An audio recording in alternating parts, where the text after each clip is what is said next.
Welcome back to the boardroom of Ainsle Bullion in Brisbane. Joining me tonight, is Matt and Ant, our collectibles gentlemen from Ainsle. If you are interested in collectibles, boy, have we got a show for you. Matt has brought in something truly amazing, or a number of truly somethings that are amazing for us to have a bit of a look at today.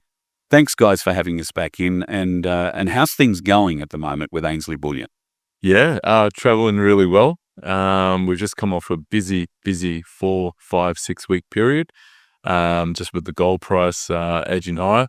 It has dropped off slightly in the past couple of weeks, but there's still a lot happening behind the scenes, whether it be emails, phone calls, and people just trying to position themselves, for the not too distant future. So the market is pretty fluid at the moment, but something that you guys like to specialize in is the collectibles part of the market. Now, this isn't generally what we would call Ainsle business, core Ainsle business. This is something that is just a little bit special on the side for you boys, isn't it? Yeah, I mean, we've all got our motivations, but it's amazing some things that come through the doors. It's people have held on for years, and you just see some amazing pieces. These pieces in front of us today that we'll talk about later on are ones from my own collection that I've bought outside of Ainsle, but that still the roots of something like this could start with items we have at Ainsle. So now, we talked last time we had a bit of a chat about collectibles, the difference between collecting bullion and stamps. Stamps aren't really worth much, I've discovered. My sister, huge stamp collector, been going all her life, tried to sell them, and she apparently had some stamps that were worth money and couldn't give them away. That doesn't happen with this sort of collectible, does it? yeah, look, it's a confluence of wants when it comes to something like a stamp. So you've got intrinsic value tied to it as well. And what's the intrinsic value of a stamp? Well, if someone doesn't want it, then the intrinsic value is paper. So, but with metals or bullion, there's always going to be an intrinsic value part or component to it because it took energy to produce that. Yeah, absolutely. So, yeah, that's the kind of the differences that can happen between some forms of collecting. If there's a high desire, a high want for it, then yes, you get markets. But as far as across the board, bullions, collectibles is always going to have a market. I would have thought that the only way paper becomes valuable is if it's got gold on it. You know, like gold writing and all that sort of stuff. I would have thought that's the only way that a paper value can be given to something is if there is something with intrinsic value attached to it. Well, yes, I mean, or exchangeability. Yeah. For gold, or such as the old gold and silver certificates back in the day. Yeah. Or of recent times, you may even get those, and you would have seen those dollar-backed Paperback? the gold backs, whatever they're called. Yeah, gold back. Redemption, right? Yes. Those Trump things. I have one, actually, yeah. The intrinsic value of those, though, is the gold. That is gold. So that's not. It's not paper. It's that's physical gold, but obviously just thinned out to paper, and and there's like all denominations as well, which are very popular with collectors and gold enthusiasts around the world. Preppers. And actually, probably the big one. Yeah. So, Mash, tell us, you got the collecting bud a few years ago. Yeah, look, I was more of a crypto kind of guy when my life changed in 2017, 18. That's when I went deep into that and then fell into the bullion side of things when it came to assets outside of the financial fiat system. It was a kind of, I guess, a reverse. People generally tend to start with the gold and then kind of start to explore the crypto. But for me, it was completely opposite. This was something that I hadn't invested in before. And I started to realize that, I needed a diversified portfolio of metal. And I already had some crypto, but the metal was something I was new to. And my first port of call was, you're obviously doing a lot of things that we do for investment for the future, but the future is our kids. So that's where I kind of started with the first pieces I started to get was that sort of mindset. Well, show us how that began there, because most of the pieces that you're going to show us today are to do with your kids. Yeah, they are. So I'm fortunate enough to have 4 amazing children. Shout out to all of them. I started looking at something that I could obviously celebrate their birth, Yep. the year of their birth, and what better way than with various lunar years that come through. Yeah. And I wanted to have a couple of variances of that. So something that might fit in their pocket if they ever wanted to keep walking around with it, or something more sort of a keepsake. Substantial, Yeah, exactly. So I started with, I'm going to call it the Joshua coin, which was a 2012 dragon. So that's a 5-ounce coin. So it's quite substantial. As you can see, it's quite weighty. Yep. It has a significant size to it. So Not flesh in the pocket. So no, not that size. no, Big in the- no, that's exactly right. So I found that one first, and then moved on to my other children being, I'll call this the Ben Snake. Thank you very much for 2013. The Phoebe dog being 2006. This is Phoebe dog. The Phoebe dog, yeah. Yeah, it's a painted version, which attracts a little bit more of a premium, which at the time I completely didn't know. Yeah. But that was available online. I said, yeah, I'll take that one. So that was an amazing piece, and it's a Type 1 ant, which I didn't know much about until today. Right. Yeah. Look, it's a beautiful coin. Obviously, it's a colored coin, but the fact that that is series 1 of the Lunar series takes that coin up another level. And in terms of rarity, desirability with among collectors around Australia and the world, that size and that colored coin, a beautiful piece in any collection. Absolutely. Now, are these hand painted or machine painted, or how does it always work? There was a piece that Ainsle put out with Mick and Paul over in the Perth Mint, didn't they? Yeah. They told us how that was. Sorry, I can't remember it. Can you? I think it's a process. It is. No, sorry, it's electrification and colouring. Yeah, that's no one's painting that on. It's it is a process. Yeah. But the detail in it. Oh, it's gorgeous. It's gorgeous. It's really 3-dimensional. It really pops off the coin itself. The coin has a matte finish, so that really does pop out. So I can't see it from here, but is it an Australian cattle dog? No, German Shepherd. German Shepherd. I'm sure. Yes. Well, if the Perth Mint was going to do ones in the future, maybe consider an Australian breed. That's probably. Yeah, absolutely. I reckon it's a good idea. More along to this one though, mate. Yeah. So this was probably the last one I got, and I'm going to call this the Toby Monkey. And it's being that it was 2004, and I was looking at these things in 2020, 2021. They weren't easy to get. No. And this is what was available, and I just paid it and sent it up. Yep, no worries. It came in a nice wooden case. But it's gilded, which means that it's gilded and painted. So it's painted with obviously the finery around the outside, but the monkey itself is actually gold gilded. Oh, wow. Which, do you know what the gilding process is? Ian? Oh, I'd say the process would be similar to the colored, but I mean, just going off the dog, this is another leg up. Again, series 1, it's gilded. Again, collectors around Australia and the world would want this piece in their collection, no doubt. Yeah. How excited do you want me to get, mate? You can start jumping around it. That's not a problem. So, Yeah. like this was done out of something for my kids for their future. But it's more. Maybe I hope they never sell them. Yeah. Obviously, but it's something that might spark an investment from them in learning more about the metals and moving into their own portfolios and building up those things. That's what we want for our kids. So hopefully, get that spark. We spoke about that last time too, about just how important it is to be able to get kids interested in Australian. And not that I want to move on from you quickly at the moment, because I know you've got more coins to look at, but this leads into what you've got in front of you, Ant, because how many kids wander around and pick up 50-cent pieces and go and spend them at the lolly shop Every day. Well, how many times do you go into grandma's drawer and say, here's old coins? So what do they mean? Look at that strange round 50-cent coin.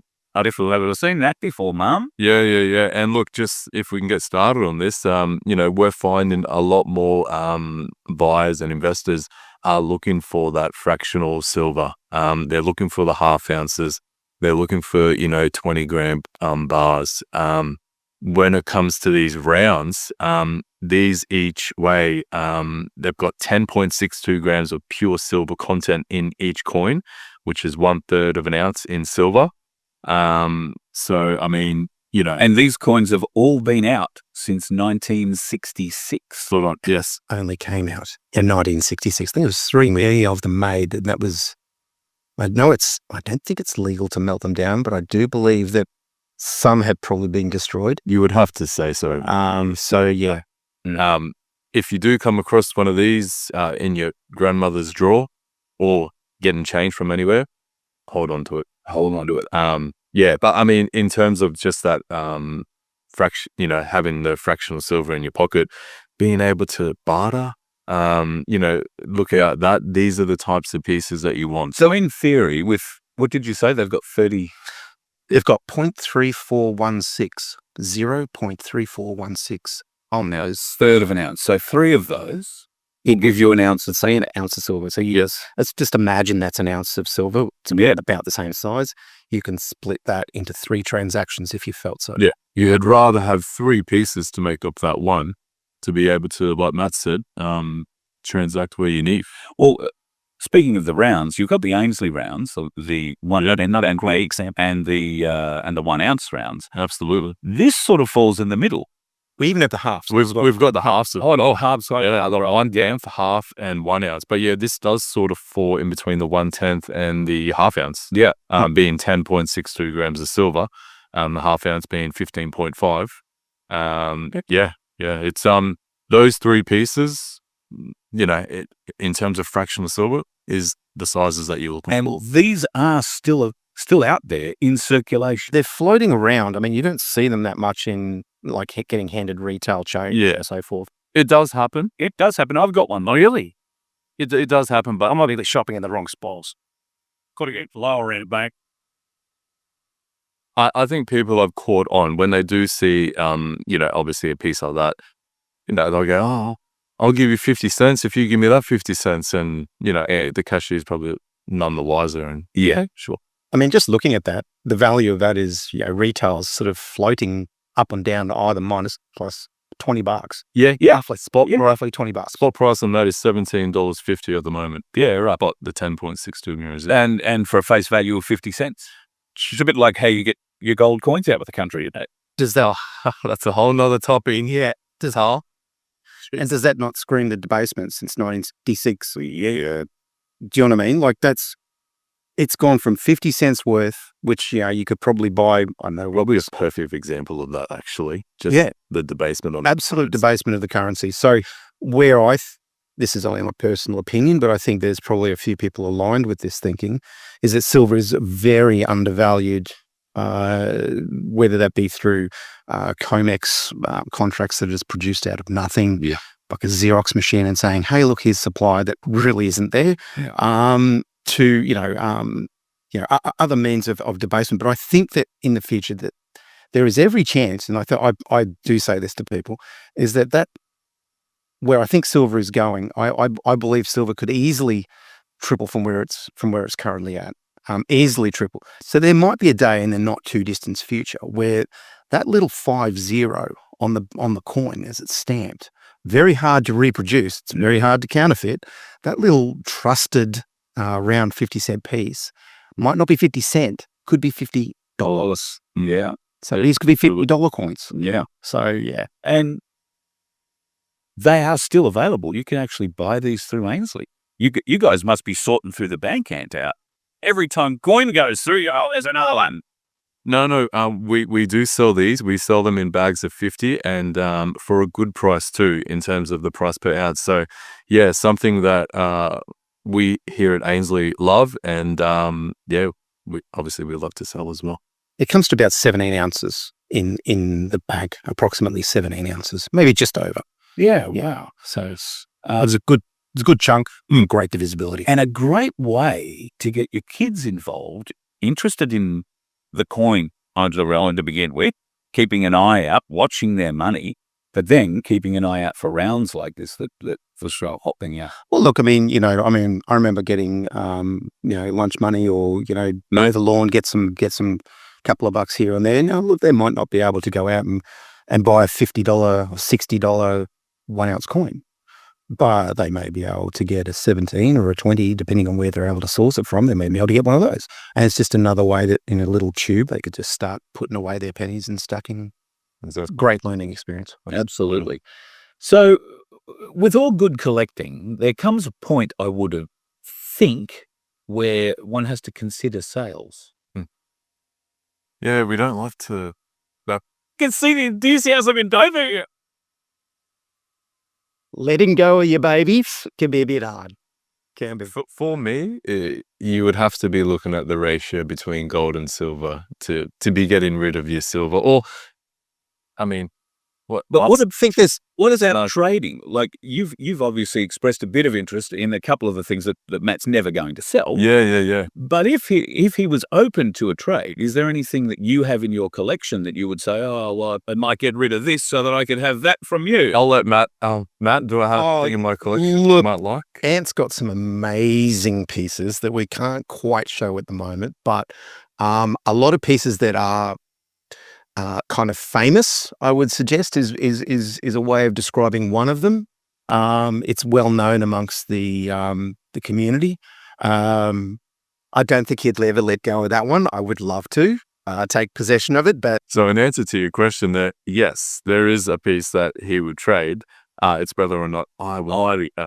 got to be a bridge. It meets in the middle. Unfortunately, it's just sitting there with just meat. So Even though I do love these series ones, They don't but fit. we've both got great pieces, and it's from being in this industry and I guess collecting for so long. So look, in a community, you can. I mean, obviously, you don't want to advertise, but yeah, like sometimes there might be appropriate moments to sort of go, well, here's a nice little piece, and the appreciation is there. Maybe it's just in private around friends and so forth. But yeah, look, I think when it comes to investing in collectibles, you may have your core stuff that you'll always keep. Other things might be there for reasons of exposure to price appreciation or spot on.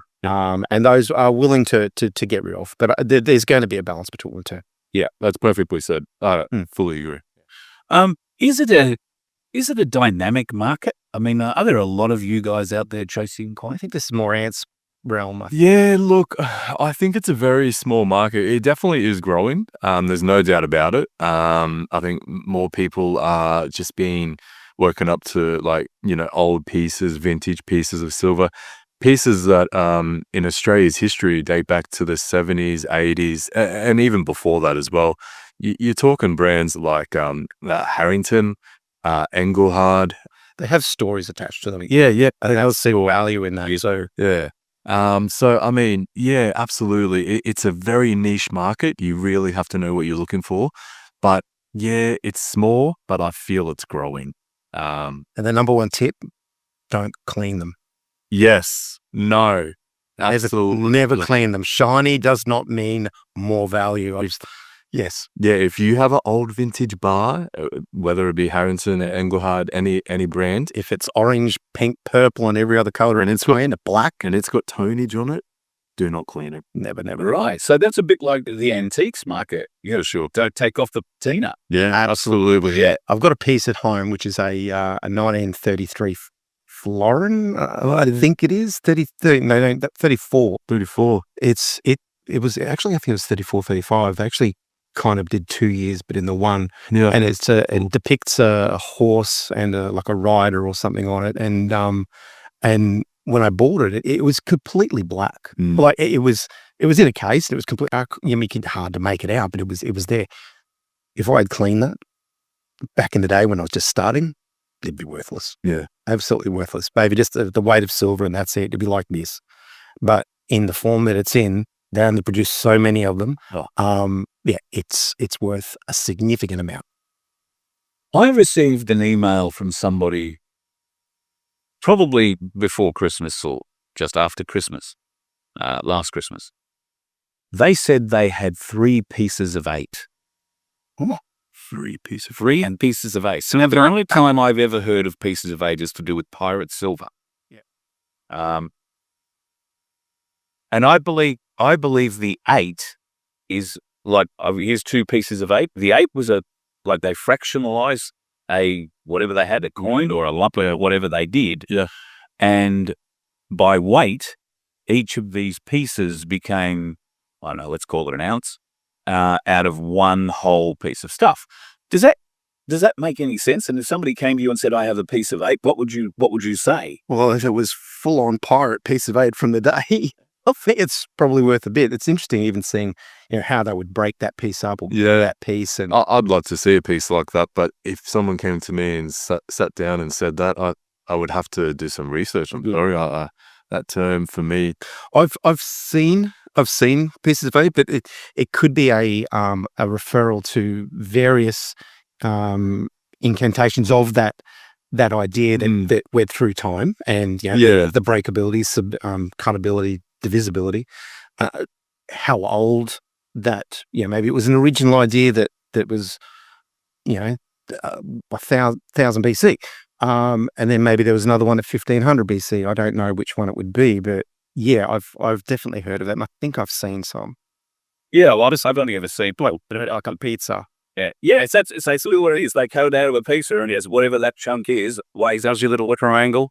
Did he attach a photo? There was one photo. It looked like a lump. It looked like it looked like a round lump of silver. Silver, yeah. But it didn't have any markings. Or I've seen markings like that on. I've seen markings, but it would have been a very crude cutting mechanism. Yeah. It's not like we can sit there with a very water jet and just cut a few. They would be hacking into it, chiseling or whatever it was. But I have seen them. Yeah. So kind of like, do you remember Trivial Pursuit? Yeah. You had those. You put your little triangles in the round thing. It's just like that. Yeah, they're just like that, and they're pretty haphazard how they've cut them. But we have in Australia not a great history when it comes to treasure ships going down around the country, which is unfortunate. I know two people in Florida who are treasure hunters. Wow. And who go out looking specifically for sunken treasure. And they go all the way through the Caribbean and all that sort of stuff. And they have had some finds, some big finds. They found about 7 ton of gold in a wreck at one. And that's just not at spot price today, mate. The problem with it is as museum grade prices. But you can't sell it. They've discovered that they cannot sell it. Wow. I thought some museum would definitely just scoot that up. Museums will say, yes, we'll have it and display it, but we're not going to pay through the nose for it. And yet it has such history. So one of these blokes has it still set up in a fish tank in his house. He's basically done a diorama of where they found it, if you like. And I assume those are gold pieces. They have gold pieces, which is goes to the longevity and the indestructibility of gold. So it can sit under the ocean for thousands of years if you want to. So getting to the collectible side of all of this then. Wow. If you can find, even, like we've had boats that have gone down that have had gold on them. There is a great story about a boat called the Mahogany ship off the southern coast of Victoria that was carrying a huge amount of gold as well. I'm sure there would have been something in the Bight or even WA that would have been hammered. I'm sure there would have been. Well, the gold had to get out of Australia. And it only could get out of Australia, coming out of Ballarat and all those places down south. Right? It could only get out by boat. But we've not got a history of pirates. We've not got a history of... some recent politicians maybe, but... True. But clearly, if you can find a piece of old gold, it's not spot price value. Oh, God, man. No. And you're looking at, just talking about pirate stuff, you add little pieces of coral that are actually attached or grown into, gaps or imperfections. Yes, adds to legitimacy. Generally, they marked it pretty simply. There was usually like X's or crosses or, I'm not saying X marks the spot, but there was usually some smash stamping. Oh, yeah. There would be unusual pourings. Yeah, there'd be multiple factors and multiples that you could put on. But trying to price something like that, I would have no idea. Even the story behind that particular assumable, that particular Campton would be amazing. Yeah. I love seeing those things on TV. That is something you'd probably want to keep. And I'm trying to convince this bloke to do a story with me on it. He does. Yeah, want to please. He tried to get out and sell it because he wanted the money. From Australia, he's from no American, no. But he and his partner. So there's 2 guys involved. And they've got a group of probably 20 that are part of their team, probably bigger than that if I'm honest. I've never been on their boat or seen it really, but they do tell the story of finding a Spanish galleon or some Spanish warship of some kind. So, apart from piracy and storm factors in those areas, which could be just blow up immediately, and all the coral keys and blah blah. Yeah, well, this is a triangle-ish area where they got it all. So, but because of the extreme value of it, the government tried to take it off them. Yeah, It's unaffordium. It's unaffordium. that doesn't surprise me. Affordium. Well, what happens here in Australia? Can the government come and take your gold off you if you buy some gold? Well, I think it falls under I think you've got to hold it for a certain amount of days. Whether, I don't know, 40's jumping out at me for some reason. There is probably a time limit that you do have to hold if anyone comes forward. You're finding. As far as Find it? As far as find a chunk out in the bush, there's plenty of people who are doing that. as long as you licenses to go to get it, and you've got agreements with the landowners. Blah, blah, blah. Yep. But I mean, if you find a lump of gold and silver, like, in a house you bought and you renovate and you're taking down a war, Winner, chicken dinner. Sad thing. I bought the house. Part of it. I'll leave it at that. And, Oh, you're gonna vote the other side? oh, no, I'm just, If you're stupid enough to leave your gold in the walls, sell your house. I get it. I think there's a fair bit that.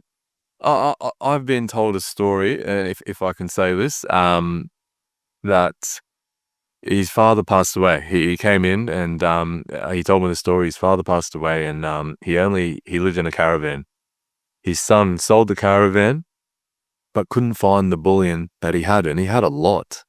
And it was just lucky that he knew the person that he sold it to, because he checked everywhere, even checked the bullion dealer that he went to, like, it should be with you guys. And it was like, no, your father came to pick it up, I'm sorry. And it turns out he was able to go back to the caravan, gut the caravan, and he found the bullion that was in there that he had sold, but he had sold the caravan. So this person had the caravan, but it was in there, and it was north of 200K all in there. Like, it wasn't a small bit.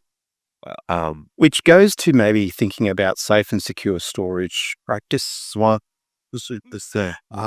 not with Ainsle bullion itself and reserve vault, then at least some decent safe at home. Or Absolutely. but they're your collectibles, they're your value. That's your hard blood sweat. If your home is on the road, then, it's good to look at options like the reserve vault and here with us at Ainsle, because you just don't want to get into that. But yeah, There's some people I follow on YouTube that their customer, this actually happened to, not in that respect as far as a crash, but the house burned down.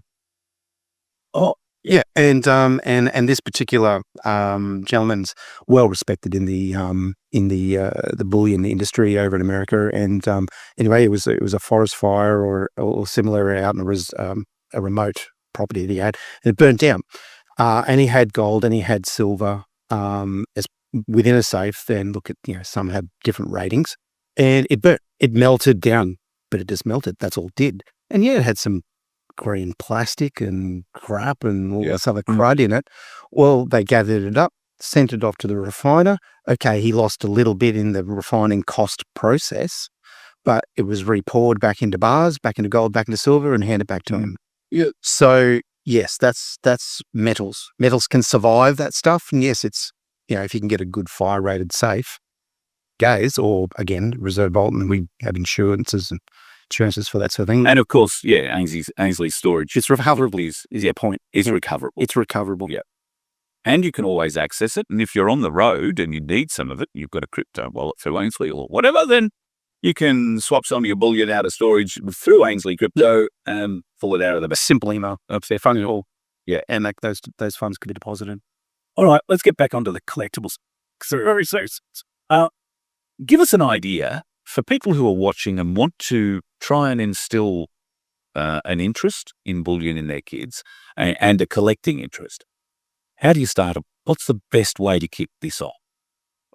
My kids are 7 and 5, and what I do is I take pieces home that are mine, and show them some coins, and they love the Lunar series. I've taken them home some snakes, some dragons, because of the past 2 years, 2025 and 2024, and that has really gained their interest. They've actually taken those coins to school for show and tell, to show, for their friends and to speak in front of their class. And both my daughter and my son love the silver coins that I can show them and bring them home. And I think it was a ½ ounce, a 1 ounce. It was just something small, just to spark their interest. Yeah.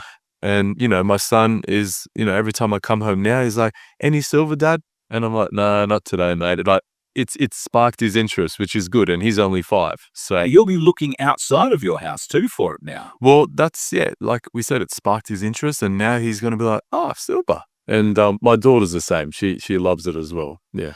I mean, if you can get them kind of at least stacking, say, something very simple, or the kangaroos are probably the most cost efficient ones, and you start to see those grow in a tube, you may be able to get, and just watch it fill and then stack it away. They can pull it out every now and then and have a bit of a play, just like, oh wow, it's really cool. Yeah. Cool. But then that kind of Hear that ting. exactly. But then it might evolve to kind of like they might like a kookaburra, or they might like for me, sorry, I just hit the microphone if that just deafened everyone. For me, I love collecting wedge-tail eagles. Yeah. Yeah. Beautiful. You'd also wedgies too.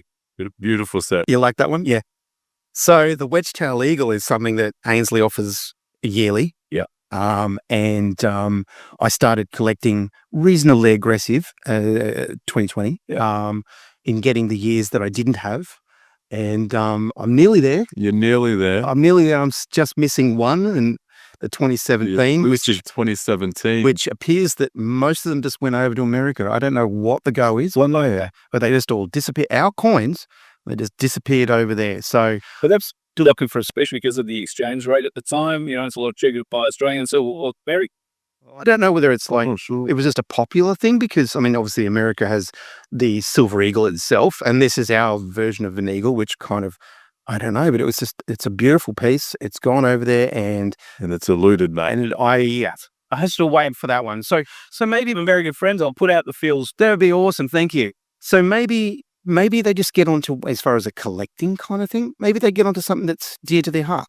Maybe it's a kangaroo. Maybe it's an emu or swan. A swan. Or sitting guys for a wedge tail or something that'll put a bald eagle to shame. Or maybe in years gone past, we've had something dear to me was just some tigers, and I collected the 2 ounce, the 1 ounce, the ½ ounce, and then a couple of the gold ones. So you might get the whole set, just something like that. But I'm not emotionally attached to them so much like these ones here. So in the future, if it came to a time where you wanted to sell or move or whatever, I could. But you could even sell it as a set, which might even get a bit of a premium as well. Sure, because they're hard to get individually, and you pay premium individually. So Certainly. Yeah, well, I would have thought a full set of anything is worth more than half a set, or a set that's incomplete. you can. I mean, you might limit your depending on the value of that, what you've put into it, you might limit your clientele a little bit to whoever's got a bit of money. But there'd be people out there. But even still, previous year swans, I mean, they're a beautiful coin, especially the gold swan. That's a gorgeous coin. Yeah. I got one of those in 2020, thinking it was a black swan. Oh yes. And I've kept the 2020 version of that. So it's cool. You find your own quirky little collective ideas. So, do you have a favorite? Do collectors have favorites, or is it just? Yeah, I believe. What's your favorite? Oh, look, when you're talking about coins, I love the Chinese Myths and Legends, the series. It's a really sought after set. And it only started in the past 7-8 years, and the mintages for 1 ounce silver of those coins started at 45,000. Last year they dropped the mintage down to 25,000. Wow. This year they've dropped it even lower to 20,000. So yeah, it's going to be a sought after coin to get. But when you ask about favorites, that set for me is my favorite. Yeah. Yeah, I've seen some of those and they are beautiful. Yeah. The designs are gorgeous. Yeah. I have a great love of a particular bar at home. It's a I call it a Japanese wedding bar. It's a 1 ounce bar with a dancing cranes on it, and it's painted, and it's and it folds out like a wedding gift that you give someone that it's gorgeous. It's absolutely gorgeous. Presented so beautifully. Maybe I'll bring that in another time. That's a visually favorite piece, along with maybe an opal piece that's silver with opal put into it. I think it's like a sugar glider or something they used to do. But I really do like the dragons. I like the dragon 1 ounce bars, the yearly bars that come out. And The rectangular coins. yeah, the rectangular coins. Yeah. Yep. They started in 2018. Yep. And they've progressed every year. And I've been able to fortunately get every single one of those. But I was getting they came in a proof, which was a box. And you're able to pull it out of the box, and it had kind of like a vacuum seal clear plastic in the middle of this box that the coin sat in, and you could kind of look at it from both ways. Beautiful. Yeah.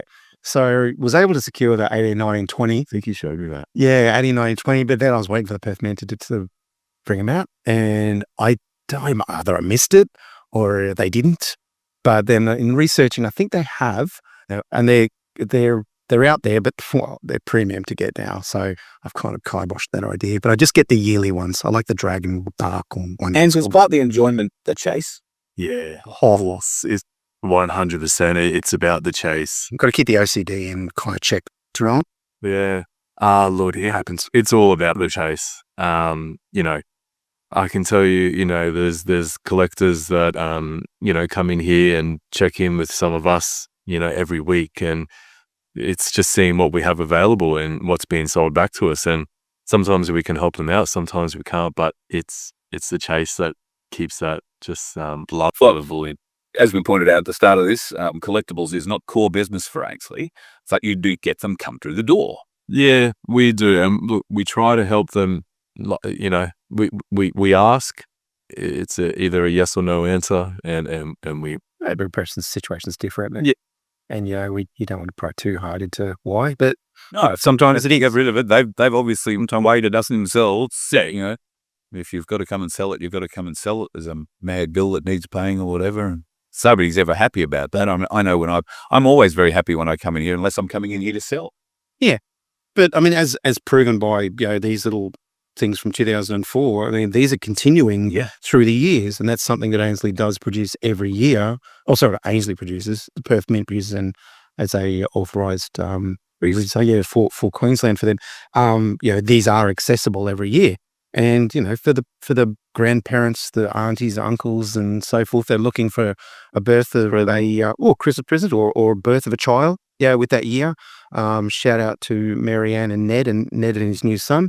That's an opportunity to come in. Okay, here's a coin and put it aside for young Billy. Yeah, certainly. Or whatever. And we get a lot of that. Yeah. And you could start today. I mean, because they're available in this year. Yeah. Now, I don't want to get you boys in trouble with the bosses, but if anybody has a question about collectibles, are you willing to take a phone call or an email? Of course. I mean, yeah, we're never going to say no. It's sort of getting on the lower and average as you see we struggle talking. It's terribly hard to get limbo for both of you. Well, like I said, the answer is yeah. I'll ask the question. Of course, I'll do that for any customer, and I do that. An email or a phone call, yeah, no problem. Yeah, it's only a phone call to our treasury manager. Do you have this? Or maybe it's just what direction should I take? I've got a 7-year-old, born in 7 years ago, whatever that is. Yeah. Look, we'll check, see if we've got an ox. Or, exactly. Yeah, there might be an ox sitting there. Yeah. In terms, we definitely help in terms like that because that's what it's all about. They're our future. And I guess the key to collecting is the first thing, getting the first piece. Yeah, the first thing. I remember my first piece I bought from Brian from here in Queen Street. It was a 1 ounce kookaburra coin. Then moved on to the kilos, but I just remember that first piece, and I paid $25 for it back then. Wow! So I'll never forget it. From Mr. Brian Engerman, and he only saw him just yesterday. He's awesome. Yeah, I have that same experience, but from here. The first time I've ever held or seen silver was here. Here, and I still have the first 1 ounce coin. First 2 1 ounce coins I ever bought. Yep. and they're skippies. So there's nothing flash about them. No, but they mean a lot to me because that was the first time I'd ever, and I've said this a lot when I speak to Michael and whatnot, I was, for the longest time, a person who believed gold and silver was for rich people, for other people. It wasn't for me because I was, never able to partake, I thought. But Ainsle have made that very easy for me, very easy for so many people through the show, that there's no need to have that reservation that, I'm not rich enough to have gold. It's not means tested. No, it's your wealth, your saving. Yeah. So And it's better than keeping you in the money bank. No, don't even get me started, Carl. I just wish more people were awake to the fact that, what's actually happening to our money that is in the bank or you're holding physical cash. I mean, obviously that never changes. You're holding that value in your hand, but the prices of, products, goods and services does. And that's the invisible theft right there. There's a couple of things that have held true to that inflation and, to those rises. And that is bullion, gold and silver. And not a lot of people don't see that and understand that. And I wish they would. I wish they would. It starts to shows like this. Just opening your eyes, opening your ears, and taking that first step. Absolutely. Sure. Boys, thank you very much for joining us again on The Voice of Freedom. Always a pleasure. And thank you for bringing in your collection or part of your collection. Maybe next time we can We'll get the opening gold bar with my special collection and that special collection again. We'll bring in next time. It's more surprising than the last. I'll be very keen to see what comes up next. Awesome. Because we can't start out at the top. We're going to work our way out. That's sorts. But thank you very much, boys. And once again, if people have any questions about bullion in general, and I guess on the quiet about collecting, get a hold of you guys. You're both located in the Ainsle bullion business in Brisbane, in Creek Street in Brisbane. But if you ring the Ainsle 1-800 number, you can be put through. Absolutely. So pleasure. All Here to serve. Thanks, boys. Thanks, Phil.